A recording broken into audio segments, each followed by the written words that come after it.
Gracias por ser junto a nosotros en República. Cambiamos de tema, siempre en la secuencia económica, pero vamos a hablar un poco más de las finanzas públicas, la reforma fiscal y un poco la coyuntura y las condiciones económicas que se encuentra en nuestro país. Y es un gusto para mí recibir a Ana Iris Martínez, economista de Oxfam. Y también saludamos cordialmente a Alfonso Goitia, economista y asesor legislativo.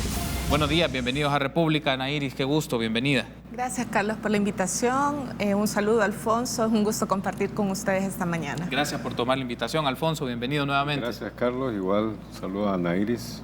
Estamos aquí para conversar contigo. Gracias a ustedes por tomar la invitación. En el primer bloque hablábamos con representantes de la ASI sobre sus expectativas como sector industrial del nuevo gobierno, pero uno de los temas que apareció un poco la lectura del tema fiscal, la necesidad que tiene el tema fiscal en la agenda del próximo gobierno, no solo por las condiciones en las cuales se va a asumir, también porque uno de los puntos que se ha platicado y lo hemos platicado en otras ocasiones, Ana Iris, es la necesidad de hacer una reforma fiscal, que es un punto, parece ser, ineludible para el próximo gobierno, pero le significa un trabajo, una relación con la Asamblea Legislativa que no tiene necesariamente los respaldos en primera instancia. Pero para tener un contexto más general, Ana Iris, desde su lectura, ¿cuáles son los puntos claves por donde pasa una reforma fiscal? Es decir, ¿cuáles son los temas a los cuales se debe trabajar y que el próximo gobierno en materia fiscal no son puntos que puede dejar de lado?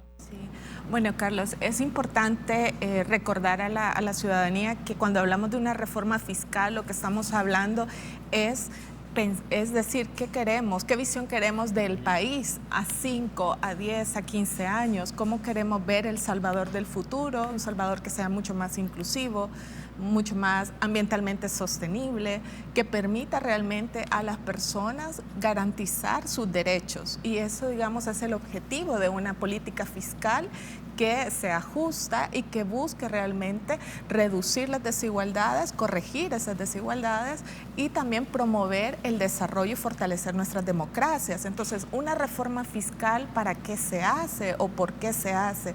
Se hace para poder definir a esa visión de desarrollo que se tiene del país cuáles son los objetivos y las metas y cómo vamos a ir financiando esas metas. Actualmente, numerosos economistas han señalado de que la sostenibilidad de las finanzas públicas es bastante frágil y muchas veces el tema de la sostenibilidad se ha reducido únicamente a un tema de mantener un déficit fiscal que sea, digamos, para la economía manejable. Pero muchas veces manejar este déficit fiscal lo que hace es, o se hace a través del ajuste, sí. Y muchas veces es reducción del gasto público que tiene un impacto sensible en las poblaciones, sobre todo cuando reducís educación, salud, cuando la población llega a los centros de salud y no encuentra medicinas o cuando siente que la atención y la calidad de los servicios públicos son deficitarios, la población siente que realmente sus impuestos no están llegando a donde corresponde. Entonces es importante garantizar realmente que el Estado tiene los recursos suficientes para hacer frente a los desafíos, no solamente en materia económica, sino también en materia social, en materia ambiental, en temas, por ejemplo, tan complejos como abordar la seguridad en el país. Requiere también lograr atacar las causas estructurales de esos problemas. Las finanzas públicas pueden ser una herramienta importantísima para corregir esas desigualdades y esas causas estructurales. Por lo tanto, una reforma fiscal es importante. El país no puede seguir postergándola, bien lo decías. Los ingresos del Estado, si bien es cierto, en los últimos 10 años han incrementado y eso es importante reconocerlo. Se han hecho esfuerzos importantes por incrementar los ingresos. Todavía no son suficientes. Todavía estamos por debajo del promedio para América Latina, que es alrededor del 21%. El Salvador cerró 2018 con 18.6%. Es importante entonces incrementar los ingresos, pero también a la hora de incrementar los ingresos tenemos que ver a quién debe de contribuir más, porque actualmente es la clase trabajadora la que está contribuyendo mucho más a los ingresos. Entonces es importante también ver que esa reforma fiscal no castigue a los sectores más vulnerables o más pobres, que son los que actualmente están contribuyendo mucho más a la tributación en el país. También es importante reconocer que tenemos que hacer un gasto público mucho más eficiente. Ahí el tema de transparencia, participación ciudadana, la rendición de cuentas es fundamental. Entonces, me parece que cuando hablamos de la reforma fiscal hay 3 elementos que debe de quedar claro. Primero, tenemos que abordar cuáles son las medidas en términos de ingresos que debe de hacer el Estado. ¿Cómo garantizamos que esos ingresos vayan a las prioridades que el país necesita en función de esa visión de desarrollo que nos hemos planteado? ¿Cómo garantizamos que ese gasto público también contribuya a reducir las desigualdades que la misma acción de la política económica puede generar en términos de, por ejemplo, hombres y mujeres? ¿Cómo realmente logramos un gasto público que reduzca la brecha de desigualdades entre hombres y mujeres?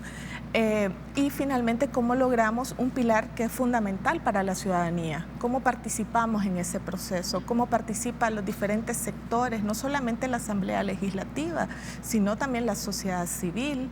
Los diferentes actores pueden participar en la definición de ese acuerdo fiscal. Una reforma fiscal pasa por tener acuerdos, y acuerdos se construyen de una manera que sea transparente, que sea participativa, y sobre todo donde los sectores que pueden tener menos voz y menos poder, se les garantice realmente que sus voces y sus propuestas van a tener el peso suficiente en la mesa. Retomando un poco entonces estos planteamientos que nos da Ana Iris, Alfonso, en el tema de las medidas, la combinación de los ingresos y las prioridades del Estado, pero también la garantía de un gasto que disminuya las brechas y la participación en este tema, porque en las últimas semanas se han dado visitas de miembros del Fondo Monetario, de representantes del Fondo Monetario, y a su vez el ministro de Hacienda, el presidente del Banco Central de Reserva, pues han ido a reunirse con los titulares de dichas instituciones o los representantes de dichas instituciones para Centroamérica. Y bien, el punto es: ¿ajuste o reforma? ¿Pueden hacerse ambas? Es decir, el tema de un ajuste fiscal y algunas decisiones que se han tomado por este último gobierno y algunas de las solicitudes o algunas de las formulaciones que ha hecho el Fondo Monetario sobre este tema, o vamos un poco más allá, que es un tema de reforma un poco más estructurada y que tendrá que asumir el nuevo gobierno en las condiciones legislativas que tiene. Yo creo que el punto está dado, ¿no? O sea, no es un ajuste simplemente por ajustar y reducir y contraer más la actividad económica y las capacidades de compra de la gente, es totalmente inadecuado.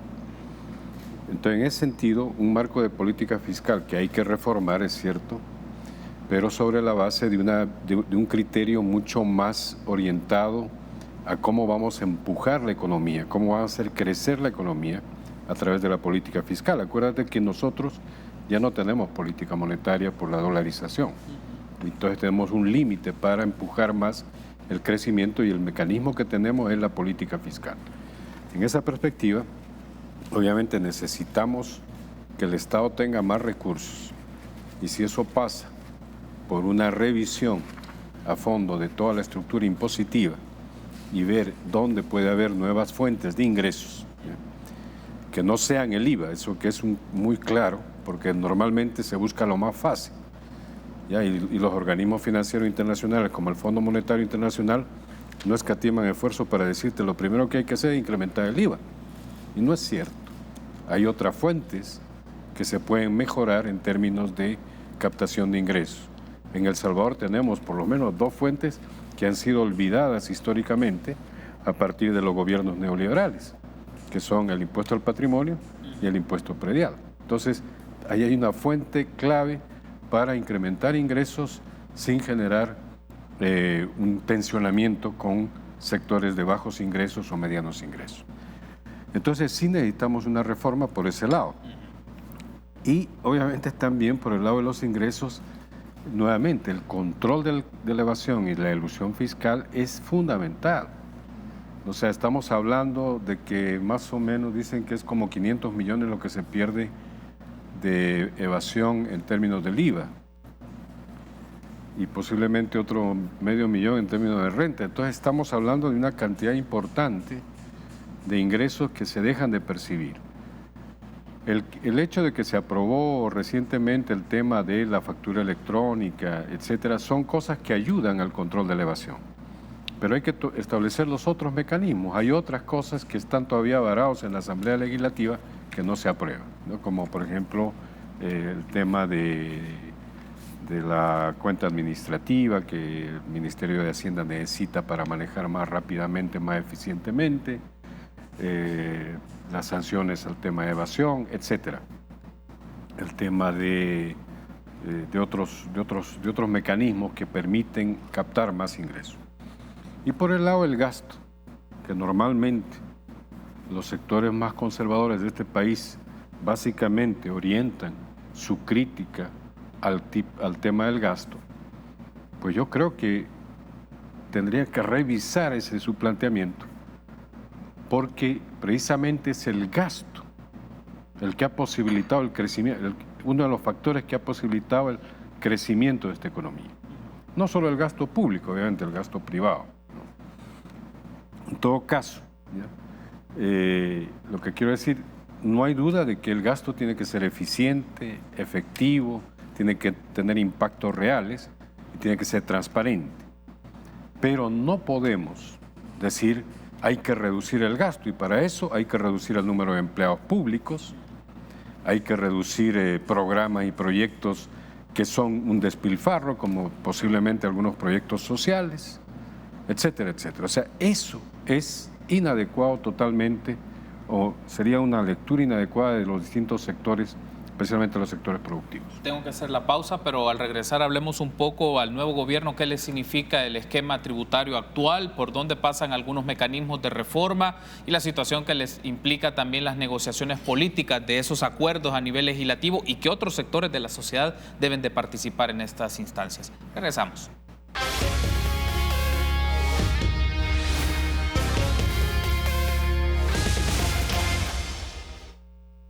Gracias por ser junto a nosotros en República. En esta segunda parte del programa del martes 7 de mayo hablamos un poco sobre finanzas públicas, reforma fiscal con Alfonso Goitia, economista, asesor legislativo, y Ana Iris Martínez, economista de Oxfam. Aquí hay un asunto que quiero aprovechar y pedir a producción nos pueden poner en pantalla, es un full pantalla sobre declaraciones de un tuit que brindó el presidente del Banco Central de Reserva, Óscar Cabrera, sobre la tributación efectiva. Este tuit me parece interesante porque nos puede servir un poco para leer mejor e interpretar de mejor manera esto. Lo voy a, así es. La tasa de tributación efectiva de las empresas en 2016 fue de 2.5%, gracias a las exenciones fiscales. Al final, dentro de lo que pagan respecto a su renta imponible es del 2.5%, mientras que para los asalariados su renta imponible es más del 11%. Estas fueron declaraciones del presidente del Banco Central de Reserva, Óscar Cabrera. Entonces, me parece interesante tener este elemento, Alfonso, porque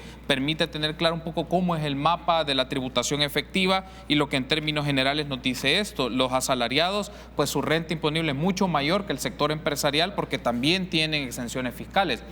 Bajo esta lectura, esta perspectiva, para el nuevo gobierno le significará este tema cambiarlo, por lo menos discutirse este tema, a pesar que el sector empresarial, como lo tuvimos en la primera parte y las declaraciones del presidente de la ASI es no más impuestos, suficientes impuestos con los que se tienen, que fue las declaraciones que nos brindó. No, yo creo que definitivamente una de las tareas fundamentales de un gobierno y en el marco fiscal, como ya señalábamos, es la política fundamental con la que cuentas, es el tema de redistribución, o sea, el marco de distribución del ingreso.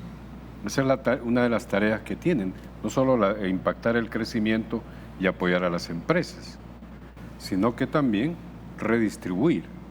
Y en ese sentido, lo que está señalando el presidente del banco es obviamente una gran diferencia en cuanto al peso que asumen los trabajadores en relación a las empresas. De hecho, los datos que muestra el Banco Central sobre la distribución del ingreso en el Producto Interno Bruto, o sea, del Producto Interno Bruto por la vía de ingreso, señala que más del 38% es excedente de explotación, o sea, son las ganancias de las empresas. Y las remuneraciones son 37%. Pero obviamente los trabajadores son más que los empresarios. O sea, el nivel de concentración, de apropiación de los ingresos por grupos más pequeños que la globalidad de la población, obviamente eso muestra una gran diferencia. Entonces, exige que el Estado, en este caso el gobierno, a través de la política fiscal, actúe con medidas orientadas ciertamente al marco distributivo. Y eso pasa por la política de gasto. Gasto en salud, gasto en educación, subsidios, apoyos a sectores vulnerables, empujar las capacidades de generación de más empleo, etcétera, etcétera. O sea, el hecho de que, nuevamente, yo quisiera recalcar este criterio, esas visiones reducidas en torno a que no hay que gastar, que el Estado no debe gastar, o no debe contratar, no debe generar empleo, eso es totalmente equivocado en una perspectiva tanto de crecimiento como un marco redistributivo. Entonces, hay que revisar ese planteamiento, que desgraciadamente es un planteamiento de sectores conservadores que no entienden el papel que realmente debe cumplir el sector público. O sea, tener trabajadores en cantidades importantes. Creo que hay más de 160,000 empleos públicos y más de 600,000 trabajadores privados, ¿ya? Y que eso ha crecido. El crecimiento del empleo público es importante, ¿ya? Porque supondría que son programas y proyectos que tienen impacto en la sociedad. Yo no estoy empleando por emplear, claro, la discusión política es otra cosa. Normalmente los partidos políticos señalan, no, que tú contratas tu gente, tus militantes, etcétera, etcétera, ¿ya? O sea, esa discusión política hay que retirarla ahí. Y hay que plantearse seriamente que el Estado tiene que contratar. El gobierno es el sector público, es la empresa más grande de este país. No hay ninguna como esa empresa. Y por lo tanto ellos tienen un papel importante en la capacidad de generar un crecimiento en la economía, generar empleo y potenciar, digamos, a otros sectores en términos de crecimiento porque son consumidores, ¿ya? O sea, de bienes y servicios. Entonces, en esa perspectiva creo yo que tiene que cambiar un poco el discurso de estos sectores. Mencionaba un poco, sí, claro, Nairis. Sí. Además es importante señalar que el próximo gobierno va a encontrar un presupuesto bastante rígido y por lo tanto por cada dólar de ingreso que recibe el 91 centavos ya está comprometido, ya tiene un destino. El margen de maniobra para implementar nuevos proyectos, nuevos programas es bastante reducido, por lo tanto hablar de dotar al Estado de mayores recursos es necesario. No es posible continuar con esa rigidez, sobre todo si desde la Asamblea Legislativa también se hacen y se toman medidas de política que van a afectar aún más ese gasto que ya está comprometido, ¿no? El incremento al FODES, diferentes, digamos, propuestas que hacen que también el presupuesto se vea mucho más comprometido. El Fondo Monetario Internacional señalaba que en los países de ingresos medios como El Salvador, en otros países, el tamaño del Estado es alrededor de un 34%. Nosotros estamos alrededor del 23%, es decir, la idea de que tenemos un Estado demasiado grande, con demasiada grasa, es una idea que es debatible.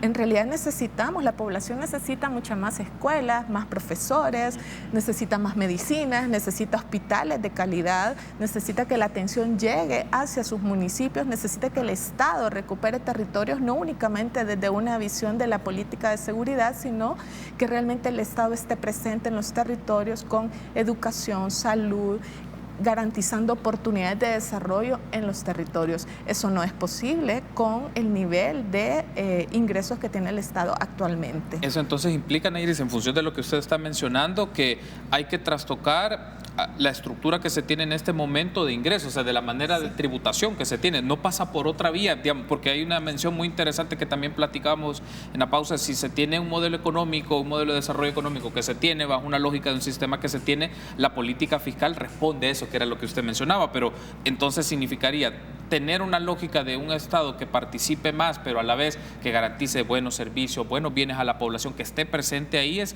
con las condiciones que se tienen actualmente, es trastocar la estructura de ingresos que se tienen. Parece ser la única vía con la que se podría trabajar. Es necesario hacerlo. Creo que en esto hay bastante consenso de que tenemos una estructura tributaria bastante regresiva que castiga más a la población de menos ingresos. En un estudio que hizo en el 2014 la Agencia de Estados Unidos para el Desarrollo, decía que la clase trabajadora estaba aportando cerca de 66% de los impuestos de renta e IVA, mientras que el sector empresarial aporta únicamente el 14%. Ese desbalance no es posible. Estamos diciendo que cuando una de las medidas, y lo hemos escuchado en campaña electoral, dijeron no vamos a aumentar los impuestos. Y es cierto, la clase trabajadora no quiere más impuestos, está aportando cerca del 66%. Lo que queremos es darle a esa estructura tributaria una distribución mucho más justa, que se llama darle progresividad al sistema, es decir, que quienes ganan más contribuyan de acuerdo a su nivel de ingreso. El problema, y no es solamente en El Salvador, sino también es un problema a nivel global, es que las grandes corporaciones y también las multimillonarios en el mundo están haciendo diferentes acciones para pagar menos impuestos. Y ahí vemos desde enviar, digamos, ocultar las riquezas en estos paraísos fiscales, claro, que si no fuera por el periodismo de investigación no sería posible en este momento tener los datos de cuánto es realmente los flujos que van hacia los paraísos fiscales para evitar pagar lo que corresponde en los países donde se origina la riqueza, lo cual eso también está quitando oportunidades a la población y a la población en los países en desarrollo. Entonces es importante, además de lo que decía Alfonso, de revisar la estructura tributaria, combatir la evasión y la elusión fiscal, incorporar algunos impuestos que realmente van a los sectores que tienen mayores ingresos y que precisamente se derogaron bajo este modelo neoliberal, pensando que de esa manera iban a fortalecer la acumulación de capital, entonces habría que generar mayor inversión. 20 años después vemos que eso no se ha dado. Hemos tenido cerca de 30 años de bajo crecimiento, no salimos del bajo crecimiento económico, entonces quiere decir que las políticas económicas no están teniendo el efecto que esperábamos, porque realmente ese rebalse nunca se ha dado. Entonces es importante revisar. Hay que revisar también la parte de los incentivos fiscales, que en nuestro país y en muchos países de la región se convierten casi en privilegios fiscales. Nadie sabe ni evalúa si realmente los objetivos que es para los cuales se otorgaron estos incentivos se están cumpliendo, cuántos crecimientos generaron, cuánto empleo, qué tipo de empleo, el empleo que se genera es de calidad, esas empresas realmente están siguiendo los estándares internacionales en términos no solo laborales, sino también ambientales, en países con situación ambiental tan crítica como es el caso de El Salvador. Entonces, el tema de los incentivos fiscales también merece una revisión, y la parte de todo el tema de tributación internacional. No podemos seguir pensando que la manera de atraer inversión es bajar más o otorgar mucho más privilegios al sector empresarial.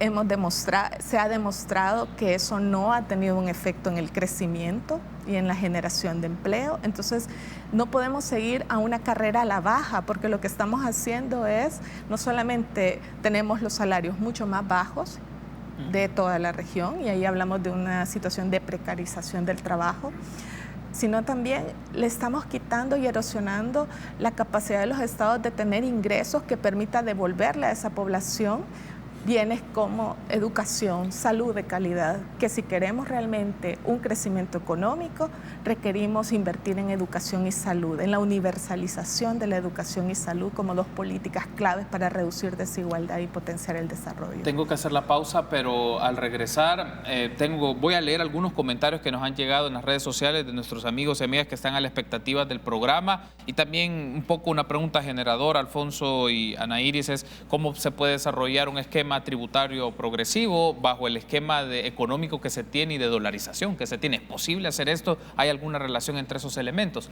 Regresamos en minutos.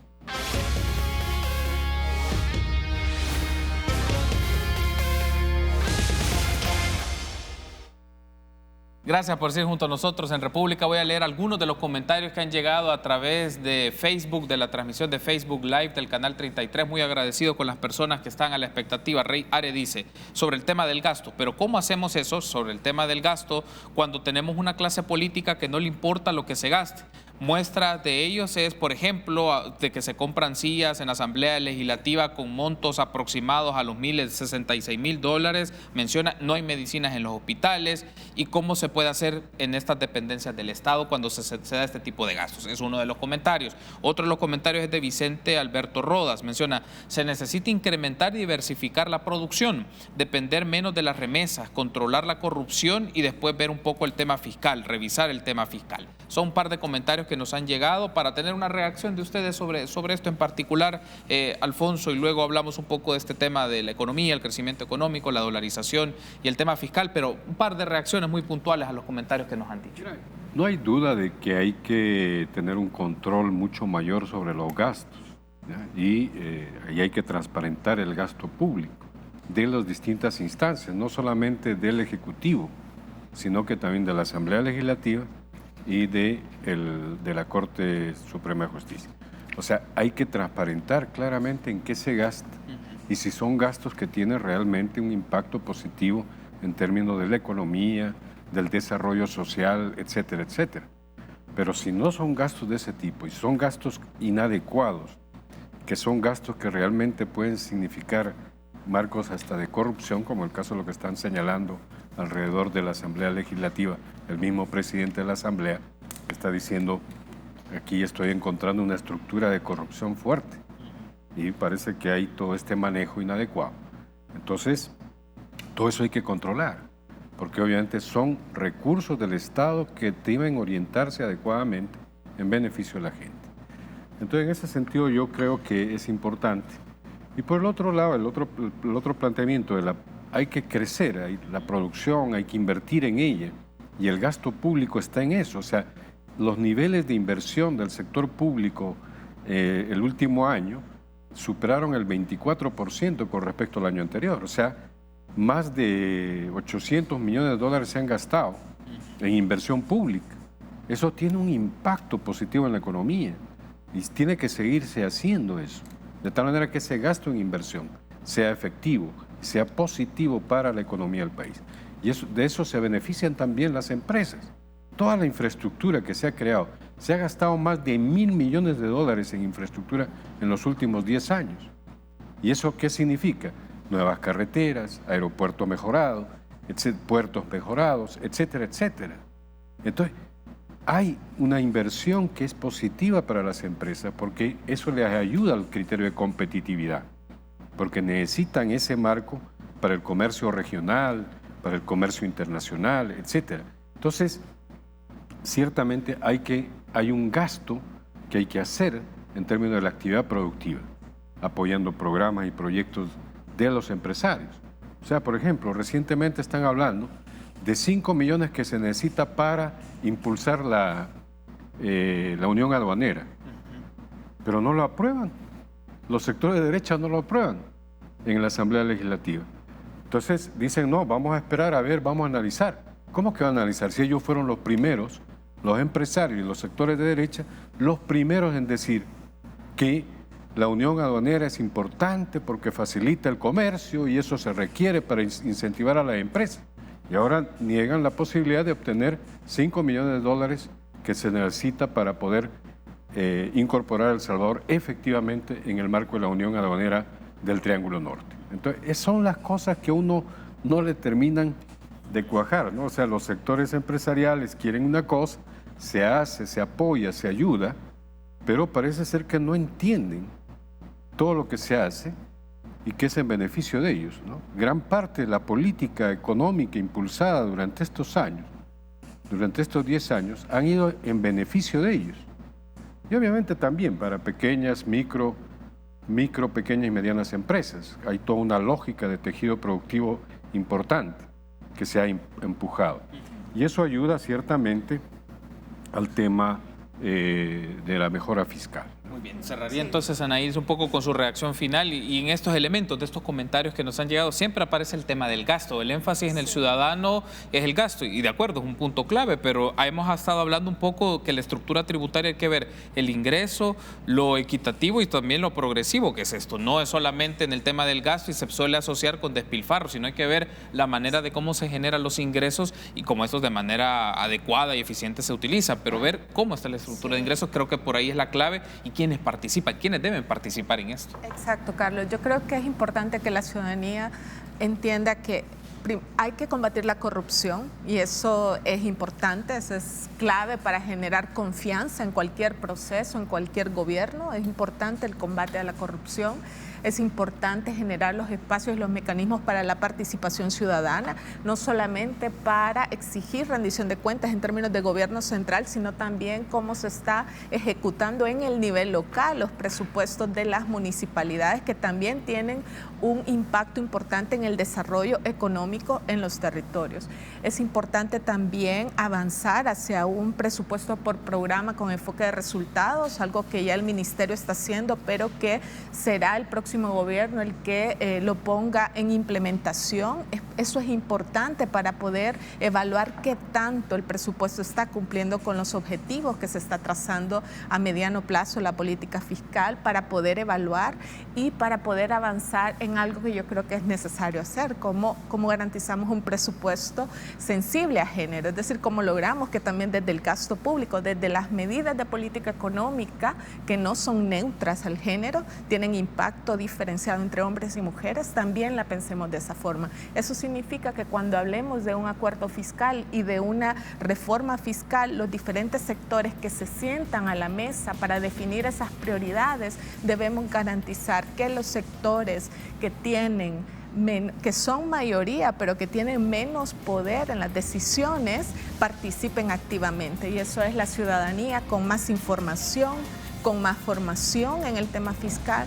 Y yo creo que algo que es positivo es que la gente está cada vez más interesado en cómo se ejecuta las finanzas públicas, a dónde va el gasto, y eso se tiene que seguir haciendo. Pero igual que estamos fiscalizando cómo se ejecuta el gasto, tenemos que preguntarnos de dónde vienen los ingresos, quién está aportando más, y cuando nos digan es que ya no se puede con más impuestos porque va a afectar el crecimiento económico, hay que revisar ahí que es la clase trabajadora y a través del consumo es que estamos aportando la mayor parte de los ingresos. Hay sectores que no están aportando de acuerdo a su nivel de ingreso y que tienen que aportar si queremos un crecimiento económico. Y finalmente, el tema de queremos un crecimiento económico para no depender de las remesas. Estamos en un modelo económico que se sustentó en expulsar personas para aprovechar también las remesas.